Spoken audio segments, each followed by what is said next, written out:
ვიდეო მასალას, რომელშიც ზუგდიდში მყოფ ირაკლი ზარქუას, დროას აქტივისტი და გერმანული ფონდის ბენეფიციარი კერენ ესებუა ქუჩაში ხვდებიან და სიტყვიერ შეურაცხყოფას აყენებენ თავად ამ დაპირისპირების ინიციატორი მარიამ სიჭინავა აქვეყნებს. შენი ბიჭო! შენ სახე დაკარგული ახალგაზრდების დაჯგუფება, რომლებიც რუსეთიდან დაფინანსებული მათი ლიდერის მსგავსად უცხოური გავლენებით იმართებიან. ასეთია შეფასება, რომელიც ირაკლი ზარქუამ გააკეთა. მათ მხარს უჭერს მათ შორის მათი პატრონები, როგორც ფინანსებით, ასევე ხადაჭერითაც ევროპარლამენტიდან, აქაური კიდე ორმოჭრილი მონები, რომელიც ცალფეხს ედგანან, კიდე ცდილობენ რომ რადიკალიზაცია მოახდინონ და შემდეგ უკვე ასეთ უსამშობლოებს იყენებენ. აღმოჩნდა რომ ელენე ხოშტარიას მიმდევრები ყოფილან, ელენე ხოშტარი კი იცით რომელიც არის, ჩემმა ზუგდიდელებმა ისედაც იციან, ესე იგი რუსეთის პუტინის ფედერალური ბიუჯეტიდან ფინანსდება დღემდე მისი ოჯახი და აქ ვითომ პატრიოტიზმს აწვევიან თავისი ჭკუით და მისი მიმდევარი მისნაირი იქნება, აბა რა იქნება. ქუჩაში დახვედრა, გადაღება და დეპუტატის სიტყვიერი შეურაცხყოფა, ნაციონალური მოძრაობისთვის არა ძალადობა ან ძალადობის წახალისება, არამედ სამართლიანი κρიტიკა და დამსახურებული შეფასებაა.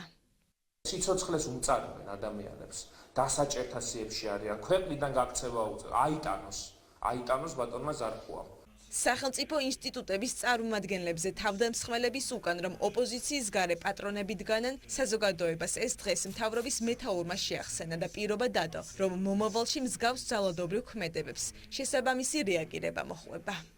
არც ქალის სახე, არც ადამიანის სახე, არც კაცის სახე არ აქვთ იმ ლიბერალებს, რომლებიც ყავთ ჩართული პირდაპირ ძალადობრივ, ასე ვთქვათ, პროპაგანდაში, ძალადობრივ აქტებში და რა თქმა უნდა, თავდასხმაზე პირდაპირ ეკისრებათ პასუხისმგებლობა, მათ შორის იგივე ევროპული ბიუროკრატიის წარმომადგენლებს. სწორედ მათი ქმედებებით არის სახალისებული ეს ძალადობა, რასაც ხედავთ ჩვენ კონკრეტული პოლიტიკოსების მიმართ.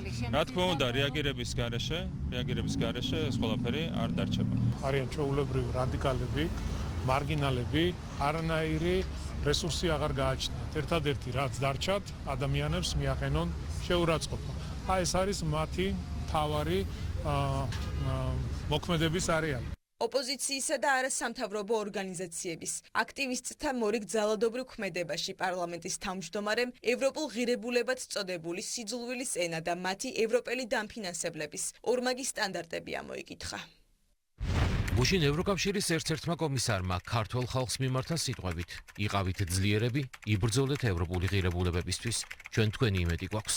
ჩვენი საზოგადოება უკვე კარგად გაერკვა იმაში, რომ როდესაც ბრიუსელიდან ხალხს მიმართავენ, ისინი რადიკალური ოპოზიციის და NGO-ების მარგინალურ ჯგუფს გულისხმობენ, რომლებიც ევროპის ახედით ხშირად კი ევროპული დაფინანსებითაც სიძულვილს და ძალადობას ავრცელებენ და ამით ევროპულ ღირებულებად ზიზღს და ტერორს ამკვიდრებენ.